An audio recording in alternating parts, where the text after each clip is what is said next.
शान्ताकारं भुजगशयनं पद्मनाभं सुरेशं विश्वाधारं गगनसदृशं मेघवर्णशुभांगं लक्ष्मीकान्तं कमलनयनं योगिभिर्ध्यानगम्यं वंदे विष्णुं भवहरणं सर्वलोकैकनाथं। प्रिय मित्रों, भविष्य दर्शन चैनल में आपका हार्दिक स्वागत है। आज हम बात करते हैं षटतिला एकादशी के विषय में। षटतिला एकादशी के दिन भगवान विष्णु का पूजन किया जाता है।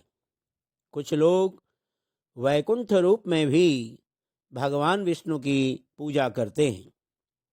षटतिला एकादशी पर तिल का विशेष महत्व बताया गया है। इस दिन 6 प्रकार से तिलों का उपयोग किया जाता है।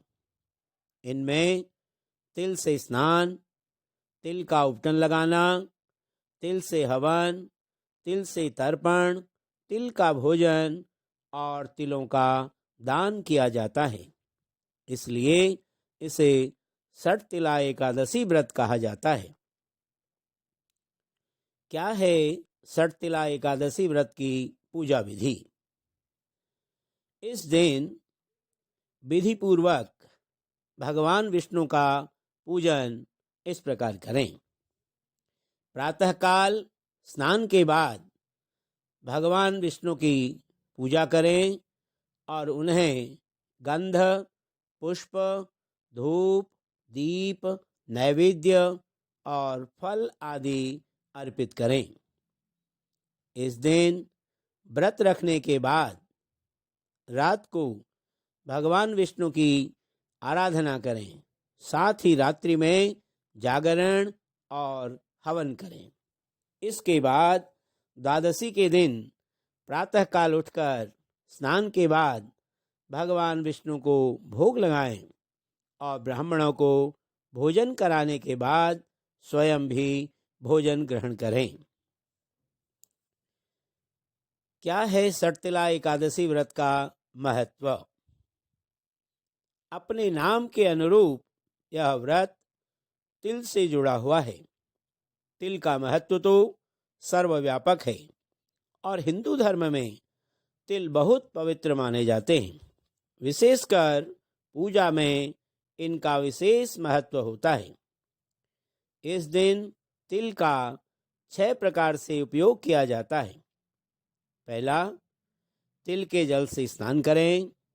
दूसरा, पिसे हुए तिल का उपटन करें। तीसरा, तिलों का हवन करें। चौथा, तिल मिला हुआ जल पिएं। पांचवा, तिलों का दान करें। छठा, तिलों की मिठाई और व्यंजन बनाएं।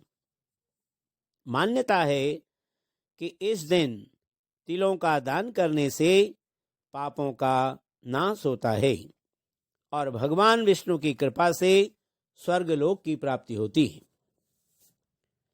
अथ माघ कृष्ण एकादशी। षटतिला एकादशी व्रत कथा प्रारभ्यते। दाल्भ्योवाच मृत्युलोके तु सम्प्राप्ताः पापं कुर्वन्ति जन्तवः ब्रह्महत्यादि पापैश्च ह्यन्यैश्च विविधैर्युताः परद्रव्यापहर्तारः परव्यसनमोहिताः कथं नो यान्ति नरकान् ब्रह्म तद्ब्रूहि तत्त्वतः। दाल्भ्य ऋषि बोले कि मनुष्य लोक में आकर लोग ब्रह्म हत्यादि अनेक पापों को करते हैं, पराये धन को चुराते हैं, दूसरों को कष्ट देते हैं। ऐसा करने पर भी वे नरक में न जाएं। हे ब्रह्मन, ऐसा उपाय कहिए। हे भगवान, अल्पदान करने से अनायास पाप दूर हो जाए, उसे कहिए। तब पुलस्त मुनि बोले, हे महाभाग, तुमने बहुत सुंदर प्रश्न किया है, जिसको ब्रह्मा, विष्णु और इंद्र आदि देवताओं ने किसी से नहीं कहा। तुम्हारे पूछने पर उस गुप्त बात को मैं तुमसे कहूंगा। माघ मास के आरंभ में ही शुद्धता से स्नान करके इंद्रियों को वश में करे। काम, क्रोध, घमंड, ईर्ष्या, लोभ और चुगली, इनसे मन को हटाकर जल से हाथ पैर धोकर भगवान का स्मरण करे। ऐसा गोबर ले जो पृथ्वी पर न गिरा हो, उसमें तिल और कपास मिलाकर पिंड बना ले। बिना सोचे उसमें 108 पिंड बनावे। यदि माघ के महीने में पूर्वाषाढ़ या मूल नक्षत्र आ जाए तो उसमें नियम ले, या कृष्ण पक्ष की एकादशी को नियम ले। उसका पुण्य फल देने वाला विधान मुझसे सुनो। स्नान करके और पवित्र होकर कृष्ण के नामों का कीर्तन करके एकादशी का उपवास करे। रात्रि में जागरण करे और गोबर से बने हुए 108 पिंडों से हवन करे। शंख, चक्र, गदाधारी भगवान विष्णु का पूजन करे। चंदन, अगर, कपूर चढ़ाए। शक्कर मिला हुआ नैवेद्य चढ़ाकर बारंबार कृष्ण का नाम स्मरण करे।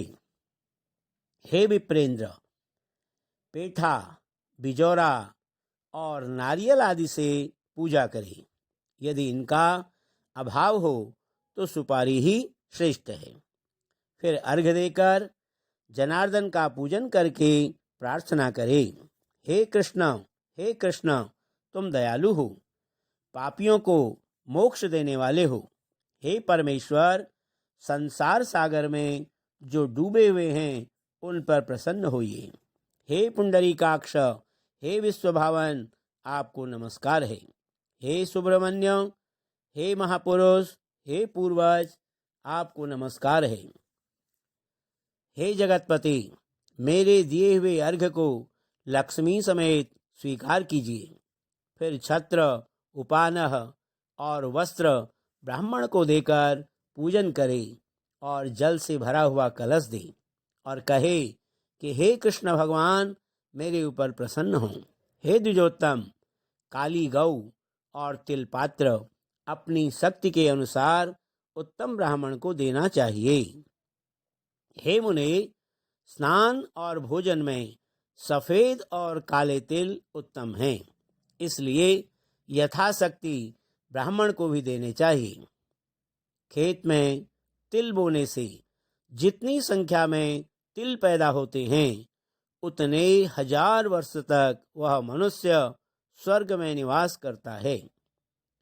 तिल से स्नान करे, फिर तिल से उबटना करे, तिल से होम करे, तिल से तर्पण करे, तिल का भोजन करे, तिल का दान करे।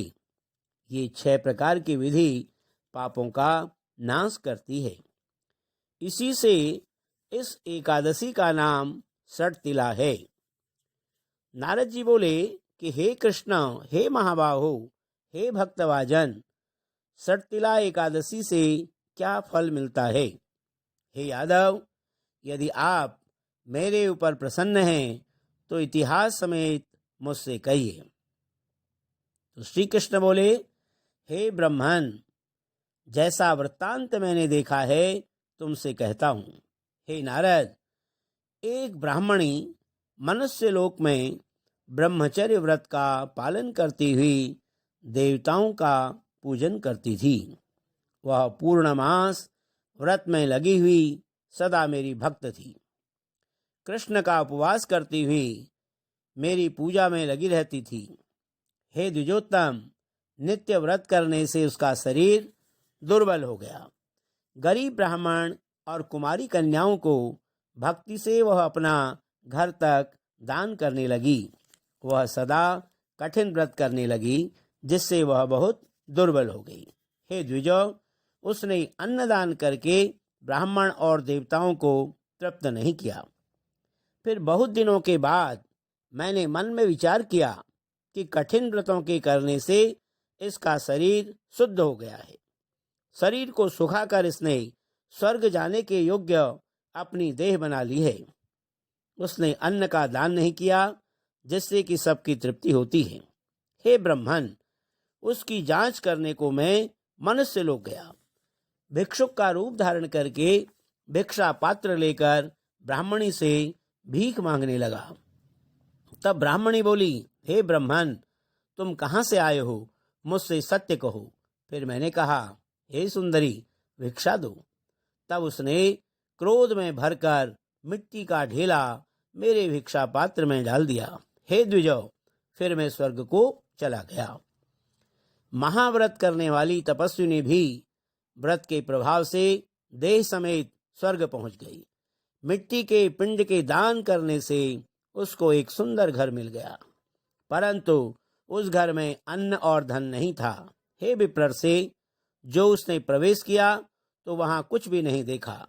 हे द्विजो, तब घर से निकलकर मेरे पास आई और बहुत कुपित होकर बोली कि सब लोगों को रचने वाले विष्णु भगवान का मैंने बड़े कठिन व्रत, उपवास और पूजा से आराधन किया है, परंतु हे जनार्दन, मेरे घर में अन्न धन कुछ भी नहीं है। तब मैंने उससे कहा कि तू जैसे आई है उसी तरह अपने घर चली जा। देवताओं की स्त्रियां कौतूहलवश तुझको देखने आएंगी। तब तू षटतिला एकादशी का महात्म्य पूछे बिना दरवाजा मत खोलना।